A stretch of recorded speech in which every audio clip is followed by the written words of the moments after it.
que vocês estão? Estão de boa? Molecada aí já esqueceram do baralho agora? Bora lá então. Ai, ai. Gente, Revolução Francesa. Antes de eu começar a falar da Revolução Francesa, eu vou falar um pouquinho aqui sobre a sociedade da França, porque vai ser fundamental a gente entender isso aqui. Aí a gente faz aquele velho triangulinho de história, né? Vamos lá, isso aqui eu sei que vocês sabem. Primeiro Estado,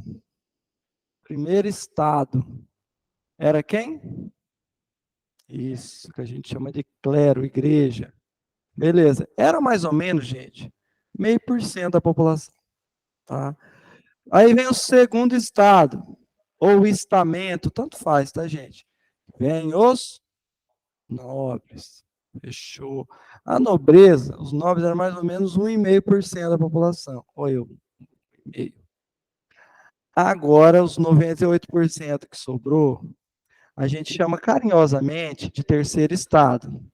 Esse é o nome mais bonitinho. Uhum. E a gente pode aparecer lá como resto também. Porque aqui tinha camponês, aqui tinha os que eles chamavam na época de sans-culottes, e a burguesia. Alta e baixa burguesia, toda a burguesia estava aqui. Então, o camponês é aquele cara que trabalhava na parte rural, sans-culottes, trabalhadores da cidade, que vão ser, a maioria dos jacobinos serão sans-culottes. Tá? Os jacobinos serão sans-culottes. A maioria dos jacobinos vai ser sans-culottes. E a burguesia, alta e baixa. Agora vamos entender mais uma coisa. As leis na França eram diferentes, conforme o Estado. Então, aqui tinha algumas responsabilidades, aqui tinha algumas, aqui tinha algumas. Por exemplo, os dois primeiros estados, eles eram isentos de impostos. Não pagavam impostos, os dois primeiros. Os únicos que pagavam impostos era o terceiro estado, tá? Então pagava imposto.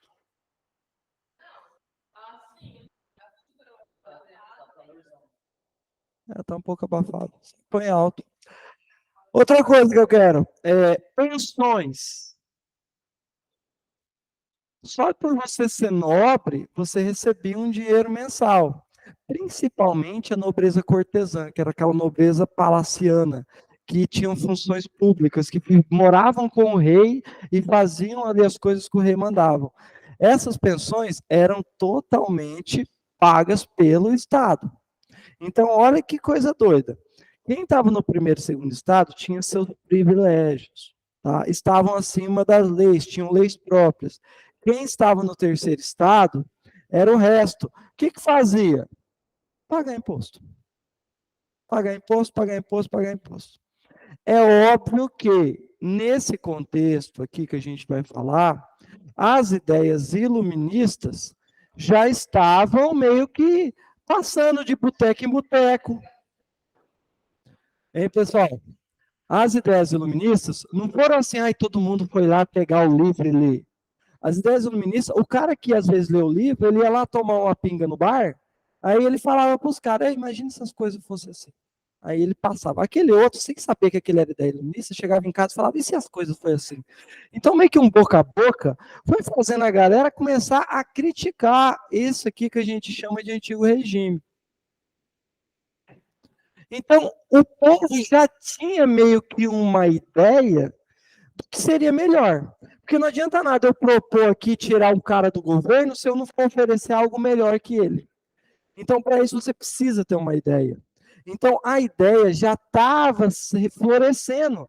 A galera comentava, algumas pessoas já sabiam o que era liberdade de expressão, o que era igualdade, liberdade, e que tudo isso aqui poderia ser bom. A burguesia, que era a que tinha mais condições de se informar, ela começava a fazer aquela pescagem. Essas coisas do iluminismo eu gostei, essas eu não gostei. Então ela vai pegando, essa parte aqui do Adam Smith eu quero, essa parte aqui que fala de liberdade de expressão eu quero, essa parte aqui que diz que é igualdade de todo mundo, eu quero até determinada parte, que daqui a pouco a gente vai ver que ela não vai querer igualdade, Tá? Então, a gente tem que entender que já estava rolando esse processo. Provavelmente, se não existisse iluminismo, não teria acontecido tudo isso que a gente vai falar. Tá? Então, vamos lá.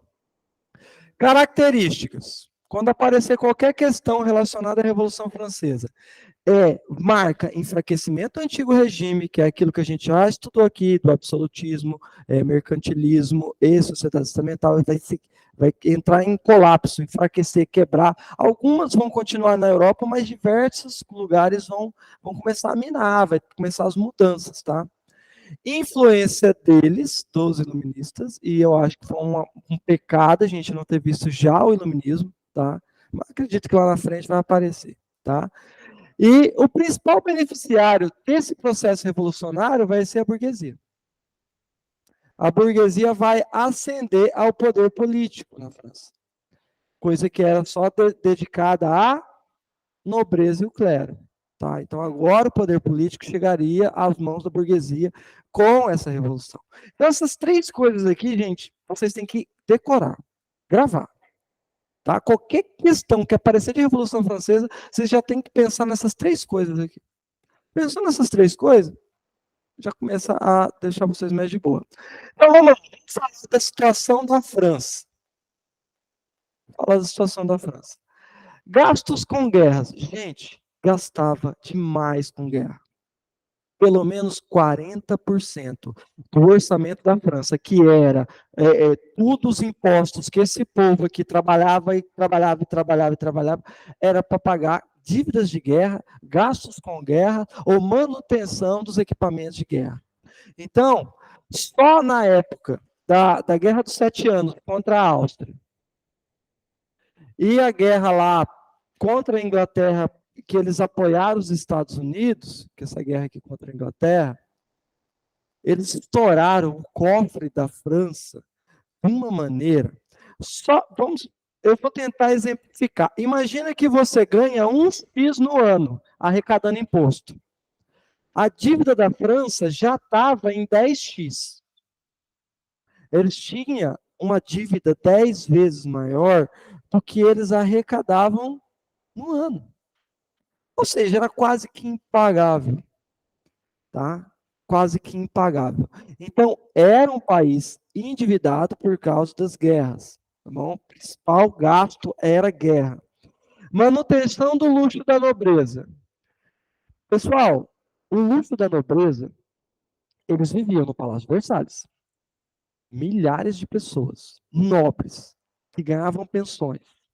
E que eram festas, eles faziam 4 festas por semana no Palácio de Versalhes. Tinha festa de durar 12 horas.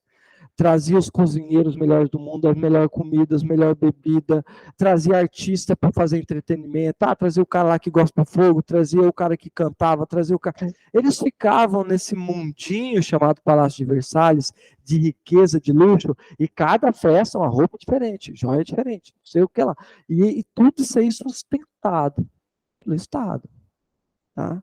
Eles estimavam que só os gastos da nobreza no Palácio de Versalhes, com as pensões, com os luxos que eram destinados à nobreza, eles estimavam um gasto de quase 20% do orçamento público.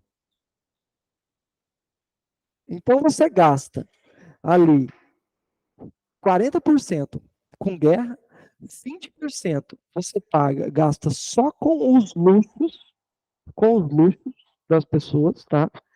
E daí o que sobra, gente, era para manutenção do palácio. Manutenção do palácio. Manutenção. vamos fazer uma estátua, não sei do que. Vamos fazer uma fonte, um chafariz, mas não sei o que. Então, umas muralhas para o porto por causa de uma guerra. E daí você ia lá e fazia aquelas muralhas. Então você gastava mais uma porcentagem muito grande com essas construções. O que sobrava para gastar com o povo, gente, era menos de 10%. Tinha um ministro das Finanças, do Luís XVI, que eu não sei o que ele fez, mas vazou os gastos públicos. Vazou o quanto que era gasto com guerra, com luxo, e quanto que era gasto com o povo. Meu irmão, você não tem noção de como o povo ficou maluco. Ele foi demitido, trocaram os caras, e virou já meio que já viu, todo mundo já entendia por que, que a França estava naquela situação, tá? Vamos lá. Tratado de Eden-Reineval. Reineval, eu não sei falar, tá? Metais e vinho. Então você ficava com livre comércio para esses produtos entre Inglaterra e França. Gente, isso aqui foi um métué francês. A Inglaterra quebrou um monte de empresa francesa e rachava de ganhar dinheiro, e os burgueses da França estavam quebrando, se endividando. Prejuízo, porque a Inglaterra já estava com aquele pezinho no processo industrial, lá já estava com as suas oficinas bem estruturadas, com uma produção maior, e ela já estava vendendo para caramba ali, e a indústria francesa ainda dando seu atrasada, e ali o produto inferior, mais caro, e com o livre comércio, que acontecia devido a esse tratado, prejuízos e prejuízos para a burguesia francesa, tá?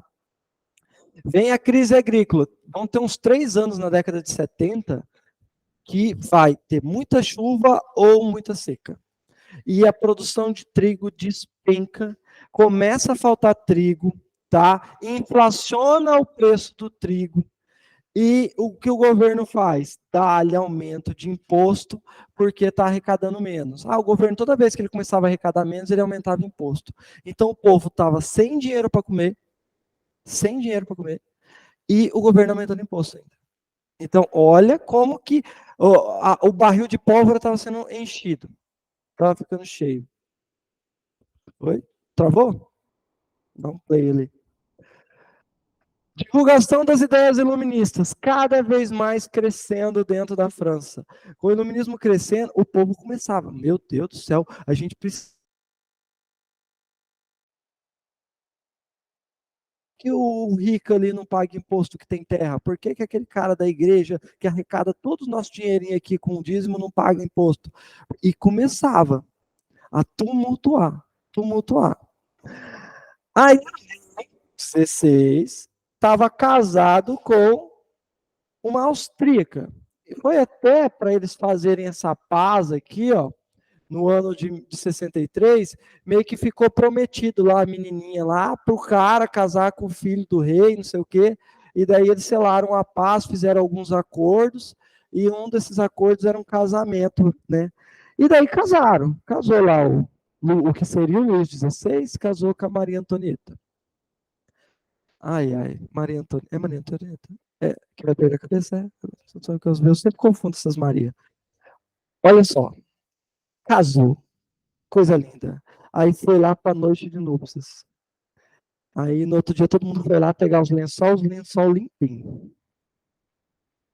Tá bom, primeiro dia, né? Deve ter bebido demais no casamento, né? Dormiu, cada um. Tá. Uhum. Foi. Segundo dia, terceiro dia, uma semana, 2 semanas, 3 meses, 1 ano, 2 anos, 3 anos. Limpa a cama. Aí o povo começou a falar. O rei brocha, o rei é viado, o rei não sei o quê. Cara, não tinha consumado ainda. O Luís XVI não tinha consumado nada. Nada. 3 anos. E o povo, cadê o herdeiro? Não aparece o herdeiro. E nada, e os funcionários ali, né, vamos dizer ali, os criados, né, sabiam que não estava rolando nada. Que não estava rolando nada. Pô, Maria Antonieta é uma loira, uma linda. E o rei era desse tamanho. Coitadinho. E nada. Ela, uma austríaca, e nada. E o povo, pô, foram investigar, mano. Chamaram o médico, o cara, uma quatro. Chegou, o cara falou, rei, o que tá acontecendo, mano? Você precisa fazer um herdeiro. Aí descobriram, velho. O cara tinha fimose. Eu não aconselho vocês colocar no Google e ver imagens. Não aconselho. Então, na hora que ele ia lá tentar fazer alguma coisa na moça, o trem começava a doer, ele desistia e parava. E na época ele ficou quieto, né? Não tinha a informação que a gente tem hoje, e ele ficou lá. Até que apareceu um médico e falou: não, dá para a gente passar a faca aí. Passaram a faca lá, e daí, meu irmão, desabrochou. Ele considerou fazer um monte de filho. Mas até isso acontecer, gerou um desgaste. Todo mundo já estava falando um monte de coisa. Né? Todo mundo já estava falando mil coisas. Então, velho, você tinha todo um caldeirão que estava começando a borbulhar. Descontentamento em todas as áreas. Tá? Agora, vamos lá. A situação financeira da França era crise. Vazou as informações de porquê da crise. Então, cara, muita gente começou a pressionar o rei. Falou, rei, faz alguma coisa. Rei, vai fazer alguma coisa? O rei, peraí, vamos... Aí o rei convocou, gente, os Estados Gerais. O que é os Estados Gerais? Estados Gerais, eles não convocavam há séculos. É uma reunião que o rei convoca com os principais segmentos do país para resolver alguma coisa, para mudar alguma lei que era, vamos dizer assim, lei pétrea.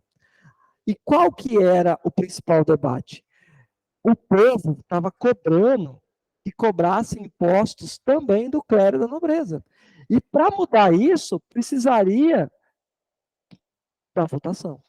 E para isso ele deveria convocar os Estados Gerais, que eu acho que a última vez que a França tinha convocado os Estados Gerais foi no século XIII. Foi 1200 alguma coisa. Agora nós já estamos em 1700, quase em 1800. Olha só, eu acho que ficou 400, 500 anos sem convocar os Estados Gerais, sem fazer grandes mudanças nas leis. Olha que doideira. Aí convocou os Estados Gerais. Em número, o terceiro estado é grande maioria, porra, é 98%. Só que como que funcionava a votação dos Estados Gerais? O primeiro estado tinha um voto, o segundo estado tinha um voto e o terceiro estado tinha um voto. Aí a votação era: vamos cobrar impostos do primeiro e do segundo estado? Se fizesse a votação, o que ia dar? 2-1. Ia ficar 2-1. O que ia acontecer? Ia mudar alguma coisa? Não. Então, olha só, vamos debater o déficit público. A votação era por estados, estamentos. Então, nós tínhamos 3 votos. O voto do clero, da nobreza e do resto, vamos dizer assim. O terceiro estado desejava mudar o esquema de votação. O que o terceiro estado queria? Não, vamos fazer proporcional à quantidade de pessoas. Porque daí eles teriam mais votos.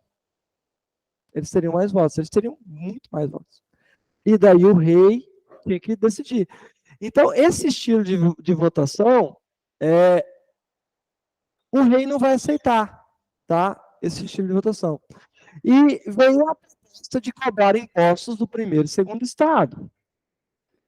Diante desse impasse, porque o terceiro estado não queria votar. O terceiro estado falou assim: não, desse jeito nós não vota, porque nós sabemos que vai perder. Vamos mudar o jeito de votação. Nós queremos mudar o jeito de votar, para nós termos mais votos. O terceiro estado, que era 98% da população, queria fazer isso.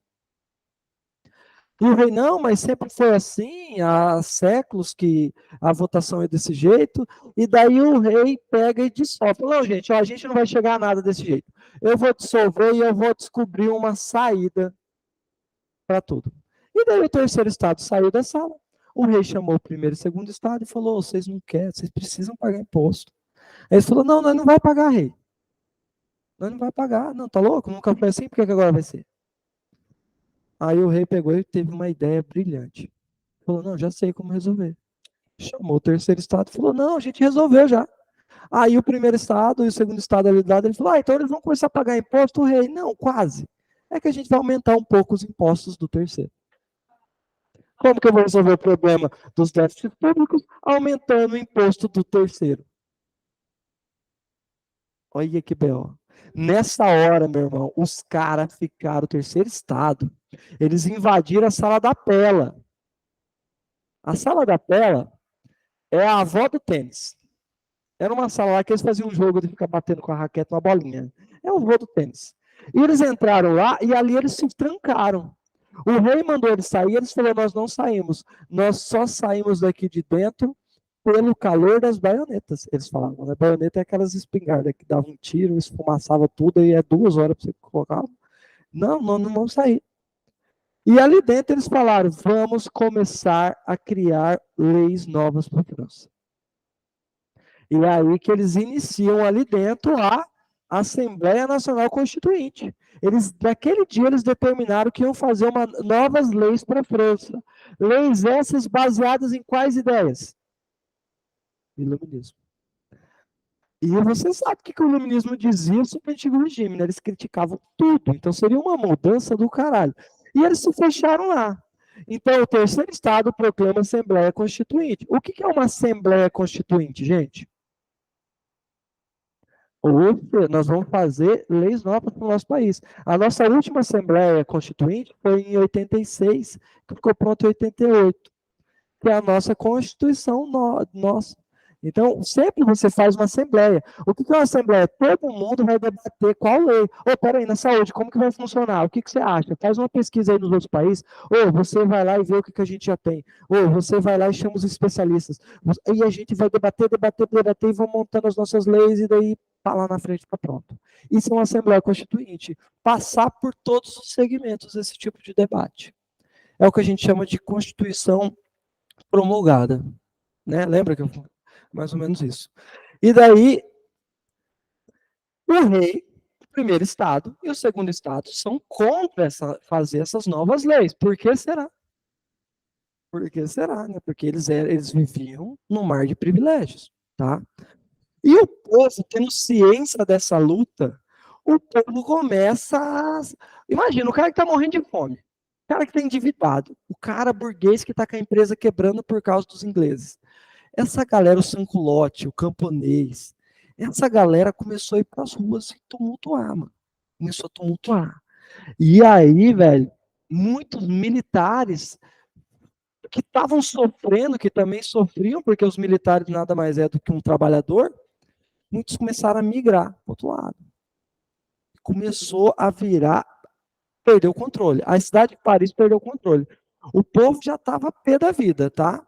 A população já estava nas ruas, tá? Agora, deixa eu falar para vocês da Bastilha. A Bastilha era uma prisão que era mais temida na França. Por quê? O cara estuprou alguém. O cara matou alguém. O cara roubou alguém. Esse cara ia para outras prisões. Quem ia para a Bastilha era quem ia contra o rei. Era crimes políticos. Era uma prisão política. Adivinha quem que sofria mais? Um estuprador na cadeia ou um cara que falou mal do rei? Com certeza. Então, mano, a Bastilha era o inferno. Não, eu acho que isso é um exemplo, né? É. Eu acredito que não. Acho que depende do estupro, né? E de quem você estupra. Que é aquela questão de honra, né? O cara mexeu com a minha filha, eu vou lá e desafio para um duelo. Tinha muito uma questão de resolver na honra, né? Tinha muito esse negócio de resolver na honra. Agora, vamos lá, gente. Imagina um assassino, qualquer coisa assim. Era um crime menor do que falar mal do rei. O maior crime era contra o rei. E imagina, se você tivesse um moleque pentelho em casa, você já chegava no moleque, moleque, cala a boca, eu vou te mandar pra pastilha. O moleque morreu. Tipo assim, era ninguém queria ser preso na Bastilha. E a Bastilha estava lá.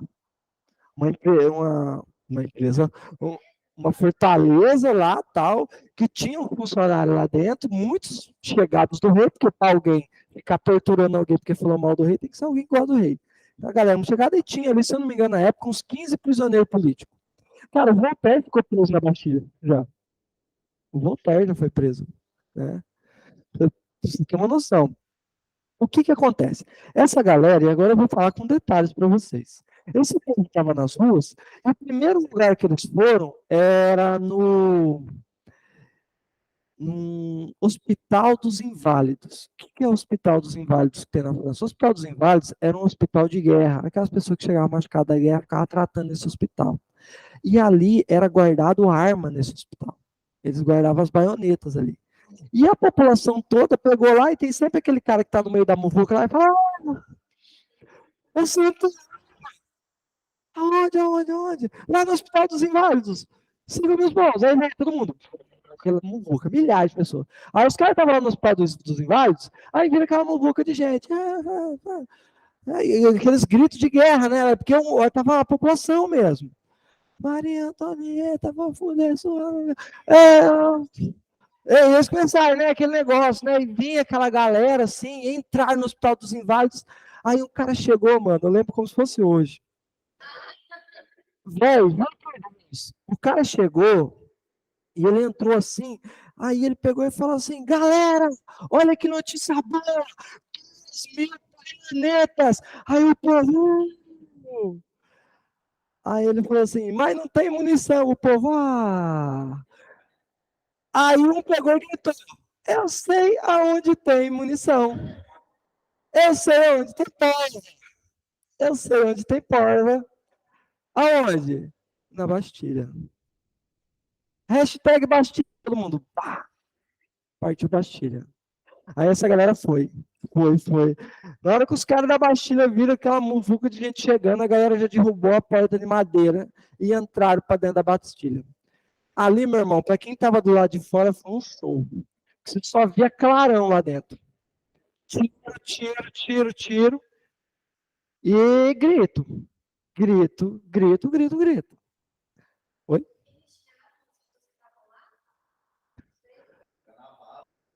Eles entraram lá e, de repente, um silêncio. Silêncio. Eles saem com o diretor da cadeia, o diretor da Bastilha, estava a cabeça dele pregada numa estaca. Na hora que ele sai de lá de dentro gritando. E libertaram todos os presos políticos. Libertaram todos. E ali, meu irmão, a população começou a atacar fogo nas portas de madeira, começaram a bater e quebrar os alicerces. E essa galera, literalmente, na unha, aquele dia ponhou a Bastilha abaixo. A Bastilha destruiu uma prisão. Cara, agora vem cá, eu destruo o maior símbolo de repressão política da França. Que recado eu tô dando? A revolução. Porque, tipo, cara, se eu tô derrubando a Bastilha ali, eu não tô derrubando pedra. Eu tô derrubando a única coisa que o povo tinha medo do rei. A única coisa que, eu não vou fazer nada contra o rei porque eu tenho medo da Bastilha. Onde estava a Bastilha agora? No chão. A Bastilha estava no chão, tá? Ela é derrubada, gente, literalmente. Literalmente. A revolta se espalha no campo, o nego começa a matar os seus nobres, nas cidades, a galera começa a matar a galera da igreja. Eles começam a pegar padres, assim, e lixar no meio da rua. Nobres? Nossa Senhora. É aí que tem aquela frase, né? A França vai ter paz quando o último nobre foi enforcado nas tripas do último padre. Um negócio assim. Eles escreviam essas coisas. Olha que doideira. Né? Nobres e membros da igreja passam a ser mortos. Né? A galera começa a fugir. Tá? Eles começam, o nego pega o dinheiro que tinha, vou fugir para não sei que país, vou fugir para não sei aonde. E começa um desespero. A gente chamou esse período de grande medo. Por que grande medo? Porque o rei, vendo tudo aquilo, o rei resolveu aceitar tudo que estava rolando na Assembleia Nacional Constituinte. O que você escrever aí está valendo. Mas calma, calma, calma. A gente chama isso de grande medo. Tá? O rei resolve atender os revolucionários. Meu irmão. O povo, a hora que o povo emboca, meu irmão, não tem exército que segure, não tem governo que segure, não tem ninguém. O povo embolou, meu irmão. O povo é forte pra caramba. Aí, vamos lá. Aí, essa Assembleia Nacional. Vamos lá. Fim dos privilégios feudais, né? Ainda estava com aquele pé no feudalismo. Tá? Vamos acabar com isso. Declaração dos direitos do homem e do cidadão. Depois terão até a declaração dos direitos da mulher lá na frente. Mas olha só, que legal isso aqui. Igualdade de todos. Pergunto para vocês, que são espertos. Se agora tem igualdade para todos, o que muda aqui?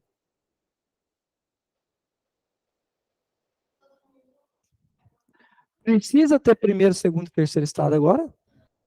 Acabou, não tem mais essa de que uma classe é melhor que outra.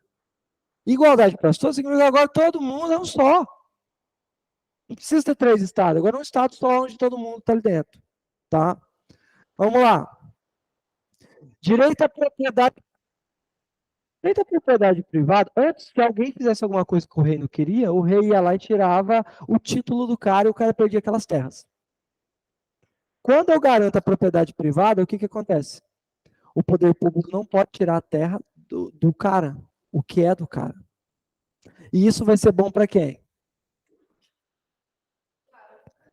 Para quem tinha possibilidade de ter bens. Então, a burguesia, alguns nobres, então, foi algum assim, bom, tá? Resistência à opressão. Se o governo estiver fazendo muita caca, a gente tem para ele, Rousseau. Isso é Rousseau. Vocês devem ver isso em filosofia, sociologia. O Rousseau ele vai vir muito com essa ideia do, não, se você não está governando para o povo pode te tirar. Tá? Vamos lá. Confiscado todos os bens da igreja, gente. Todos os bens da igreja passaram para esse comitê da salvação, que eles vão chamar. E eles tentaram criar uma nova moeda. Deixa eu só falar uma coisa. A igreja, gente, vai meio que se tornar refém da França mesmo. A igreja. Depois, com as tropas napoleônicas, eles vão, inclusive, gente, dominar as regiões pontífices. Ali, o Papa vai se tornar um prisioneiro do processo revolucionário lá na frente. Eles vão selar uma paz onde a igreja passa a ser funcionária do governo, os padres passam a ter salários públicos, e em troca, todas aquelas terras da igreja, as riquezas da igreja, passam para a França. Vai ter esse acordo meio que sobre a espada do Napoleão sendo feito lá na frente. Tá? Divisão do clero. Então, claro que tinha quem ficou com medo, ficou do lado dos revoltosos e quem ficou contra. Quem era chamado de juramentado é porque aceitou a Constituição que dizia tudo isso. E quem eram os refratários, eles recusavam a Constituição. Esses aqui eram presos, esses aqui que tinham que fugir, os que fugiu, os presos. Tá? Monarquia constituinte. Olha o sistema tripartite aqui, gente. Olha, de quem que é? Montesquieu. Olha o iluminismo aqui, gente. Montesquieu aqui, Rousseau ali, liberdade de expressão agora, que eles vão poder estar falando de Derrou. Então, porra, começa a pipocar. Adam Smith, né, com o liberalismo, que não estava sendo muito bom, né? Principalmente para os franceses, o liberalismo não estava, né, dando muito resultado, mas lá na frente, quando a indústria do Napoleão ficar forte, vai ser importante. Opa, o poder executivo ficaria com o rei. Ou seja, ele tinha poderes limitados. Qualquer coisa que ele quisesse fazer, tinha que passar pelo Congresso. E ele deveria obedecer à Constituição. Tá? O legislativo, o voto passou a ser censitário. O que significa voto censitário? Quem comprovar determinado X de renda. Bom para quem? E quem que tinha dinheiro? Burguesia. Olha a burguesia. Cadê o discurso de igualdade para todos agora? Cadê o discurso de igualdade para todos? Hein? Eu pergunto para os senhores e senhoritas. Cadê a igualdade para todos? Cadê que somos? Hã? Agora ela falou, não. Quem que foi para as ruas? O camponês, o sanculote, o povão. Quem que pegou os poderes políticos? Quem tinha dinheiro?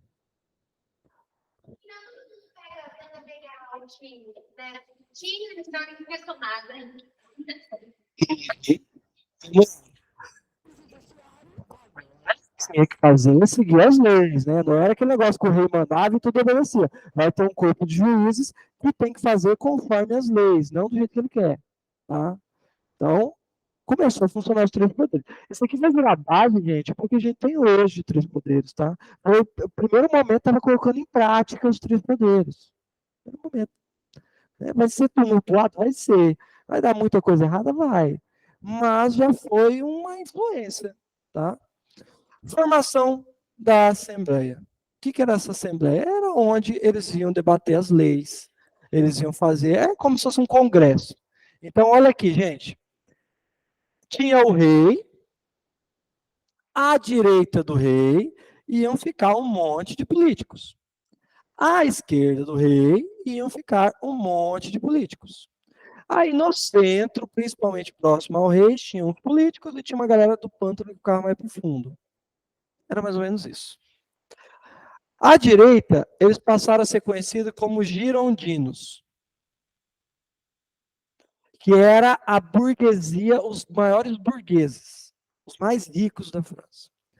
À esquerda vai ficar os jacobinos, representantes da pequena burguesia, dos sans-culottes, dos camponeses, ficavam à esquerda. Aqui no centro, tinha-se uma galera muito ligada ao mercado financeiro, dono de banca. O dono de banca, ele quer ficar do lado de quem está no poder.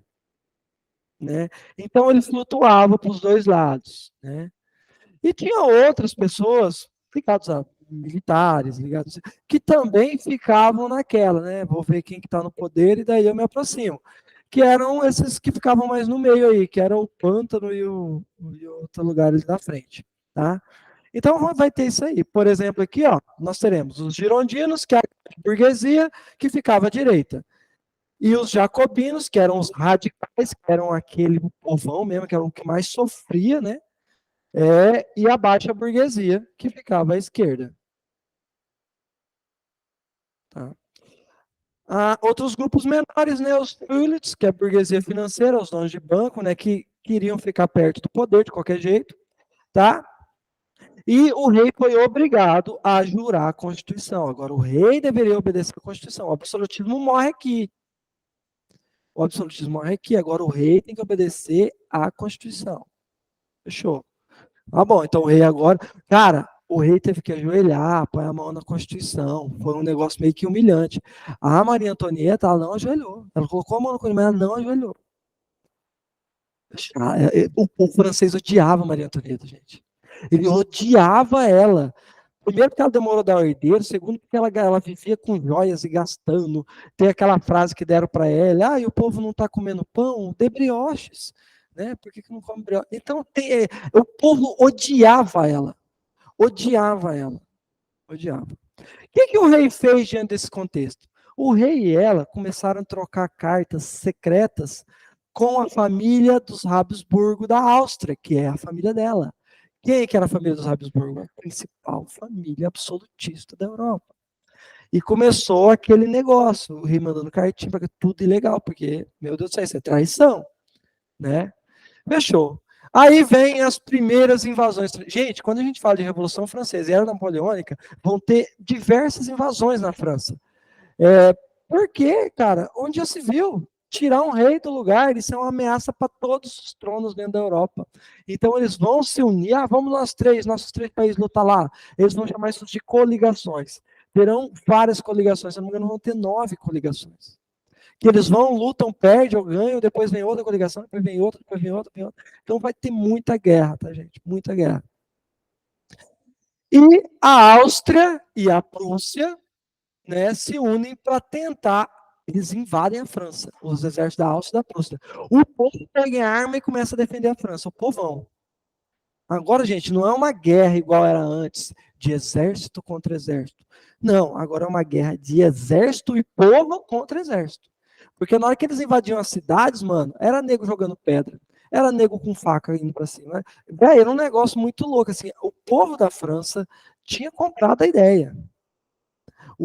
Esses caras aqui, ó, Marat, Danton, Robespierre, eles tinham uma voz muito forte sobre o povo obedecia muito a eles. E eles escreviam coisas, mandavam panfletos para diversos lugares, com essas frases: agora é o último suspiro de liberdade, se nós perdemos essa guerra, volta tudo. E eles começavam a influenciar o cara: não, eu não quero mais voltar para essa fome, não sei o quê, apesar de estar passando fome ainda. E aquele negócio todo. Vamos lá. E daí descobre que a carta partia do rei. O rei foi preso por traição. Olha que bicho agora, gente. Nós vivemos uma monarquia e o nosso rei está preso. O que a gente vai fazer com o rei? Quem aí já jogou xadrez? Se mata o rei? Você cerca o rei, checkmate, mas não pode matar o rei. Pelas leis reais, absolutistas, monarquistas, um rei não pode ser morto nem por outro rei. Não pode ser morto nem por outro rei. Então, eu tô com o rei preso. Segundo tudo que eu conheço, não se pode matar o rei. Aí que B.O., o que eu faço com o rei? Eu exilo ele? Mas daí ele vai reivindicar o trono, pode montar um exército e vir tumultuar a minha vida. Eu deixo ele preso e as pessoas que vão conspirar ali vão tentar soltar o rei uma hora ou outra. O que eu faço com o rei? Esse era o debate, tá? E como eles estavam sendo atacados por outras nações, não dava mais para manter um congresso ali. Eles tinham que transformar o congresso em um departamento de guerra, um departamento para gerir essa crise, né? Essa crise da guerra, essa crise econômica, essa crise política, porque o rei estava preso. Então, eles criam a Convenção Nacional. O que é a Convenção Nacional? A Assembleia, que era aqui, ó, esse aqui, ó, que era esse aqui, agora eles vão meio que falar, peraí, vamos meio que criar uma ditadura aonde, nesse período de crise, a gente vai ter que resolver ali com os grupos aqui dentro. Né? Não tem como a gente ficar debatendo todas as decisões. Agora a gente precisa de decisão para ontem. O que a gente vai fazer com tropa tal? Não tem como eu fazer um debate. Não, tem que ter alguém para tomar essas decisões. Então é aí que eles criam essa convenção nacional, tá? Então vamos lá. A Assembleia se torna a convenção por sufrágio. Então vamos lá, todo mundo aceita isso. Os jacobinos radicais, eles são oposição aos girondinos, porque eles tinham um debate. Qual que era o debate? O que eu vou fazer com o rei? E aí eles foram fazer o julgamento do rei. Os jacobinos matam, foda-se. É revolução mesmo, é tudo diferente, vou matar. O Gino diz, não, veja.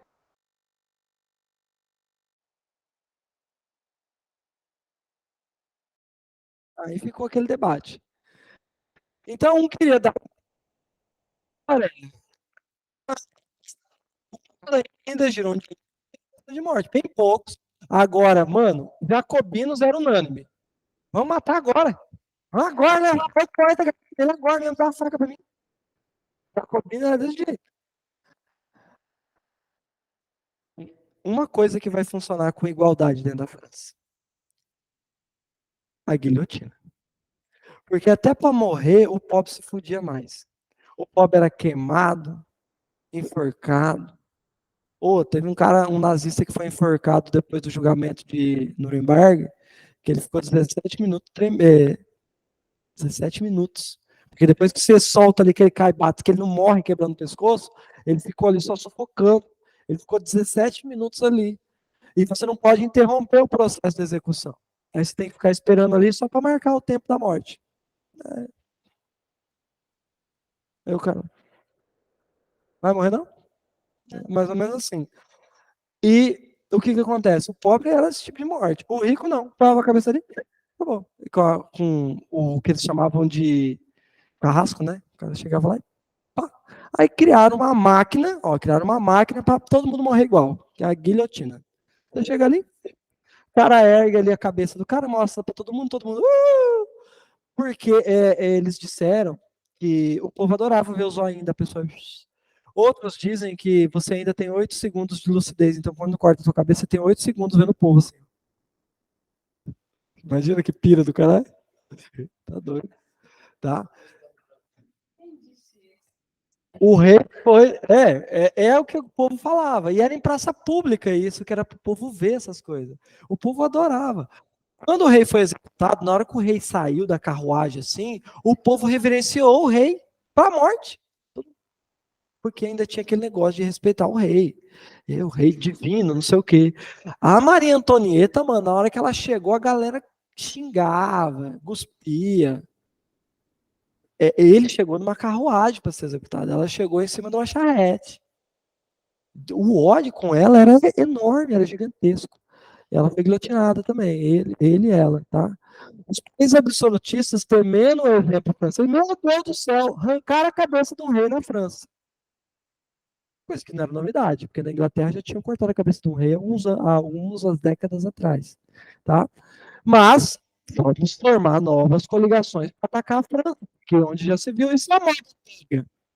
Eu fico imaginando o rei lá, o rei fala, imagina se virar mota, sair cortando a cabeça dos reis. Aí o rei falou, não, manda os exércitos para lá, contém essa revolta, vamos colocar de novo alguém no trono da família real, dos Bourbon, e vamos resolver isso. Pelo amor de Deus, porque se espalha, todo mundo começa a fazer isso, eu quero a minha cabeça no meu lugar. Tá? Agora, gente, deixa eu falar aqui do terror jacobino. Tem passos, de muita moleza.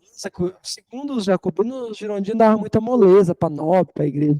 Os jacobinos, aí, que eram esses caras mais doidos aqui, ó, Marat, Danton e Robespierre, esse trio era o trio porra louca, velho. Os caras eram muito doidos. Então vamos lá. Já chegaram, quando eles assumiram o poder, no meio da crise, porque quem que estava lutando? O povo. E quem que tinha o poder do povo? Os jacobinos. Quem que eram os líderes jacobinos? Marat, Danton, Robespierre. Então, eles tomaram a frente na Convenção Nacional. Eles passaram a administrar a parte administrativa e também a defesa do país. Eles pegaram todos os poderes na mão. E é esse período aí, gente, que a gente vai chamar de terror jacobino. Tá? Gente, em 3 anos, com os jacobinos, vão ser executados na guilhotina mais de 50 mil pessoas. Cara, tudo. Tudo. Até jacobino vai estar sendo. Até os próprios jacobinos, muitos serão executados. Girondinos, nobres, clero, todo mundo que fosse. Eles desconfiassem que fosse um traidor e ia para lá. Depois. Todos. Robespierre vai ser morto depois. Tá? O Marat. Peraí. Eu não lembro agora se foi o Marat ou o Danton que vai ser morto numa banheira. Porque ele tinha um problema na pele e ele ficava o dia inteiro na banheira. E daí veio uma mulher que era girondina, e eles já tinham mandado matar um monte de girondina, e ela se vingou dele. Oi? Ele é jornalista, ele que escrevia essas notícias. E ele metia umas fake no meio. Ele inflava, criava umas narrativas loucas. Né? E ele foi morto ali na, o Robespierre eu sei que vai ser guilhotinado. Se eu não me engano, o Robespierre vai matar um cara que era o braço direito dele, porque o Marat. Teve um cara que chegou, que era jacobino, era o braço direito do Robespierre, agora eu não lembro o nome. Ele falou, Robespierre, a gente tá matando gente demais. Ele falou, traidor! E mandou matar o cara. Ele chegava assim, cara, ele chegava na convenção, que tinha ali centenas de pessoas, e falava, eu tô aqui com uma lista com 15 traidor. Fulano, ciclano, beltrano, os caras já aprendendo e levando pra guilhotina. Que jeito? Era desse jeito. Tanto é que no dia tinha 300 pessoas, no dia que o Robespierre vai ser morto. Ele chegou lá e falou, eu tô com uma lista de 100 pessoas. No fim da Assembleia eu vou falar quem são. A galera, imagina. Se eu chego aqui e falo, por exemplo, vocês estão em quanto aqui? 3, 6, 9, 10. Eu falo, galera, eu tô com uma lista de 3 aqui, ou 4 que vão pra guilhotina. No final da aula eu falo. Imagina o desespero de cada um. Falou, mano, vai que eu não fiz nada e meu nome tá no meio desse trem. Olha o que aconteceu. Nesse dia, eles se reuniram e pegaram ele ali e levaram ele para a guilhotina. Tá? Vamos lá. Esse Comitê da Salvação Nacional, gente, eles estavam controlando a guerra, controlando todos os problemas que estavam acontecendo na França. Tá? E tinha o Tribunal Revolucionário, tá? Que era o que? Fulano vai ser executado. E aí milhares de tudo que a gente. Por exemplo, você chega e fala assim, nossa, cara, eu estava vendo aqui o meu zodíaco, o meu mapa austral não tá bom. Áustria? Isso deve ser recado. Ele deve estar conversando em código com alguém. Guilhotina. Qualquer coisinha era motivo para ir para guilhotina, velho. Qualquer. Rei? Você está do lado do rei? Era umas doideiras assim mesmo, velho. O pessoal, não deu tempo de terminar, vai ter mais uns 4 quadrinhos desse na próxima aula, tá? Falar um pouquinho mais dos jacobinos, depois girondino, tem o diretório e o golpe do 18 de Brumário.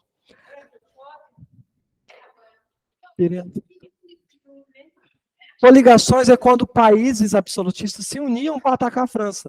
Imagina, a Prússia e a Áustria, não, vamos lá atacar a França. Para acabar com a Revolução. E se a moda pega de matar rei? Aí imagina os outros reis se uniam para tentar acabar com aquilo. Entendeu?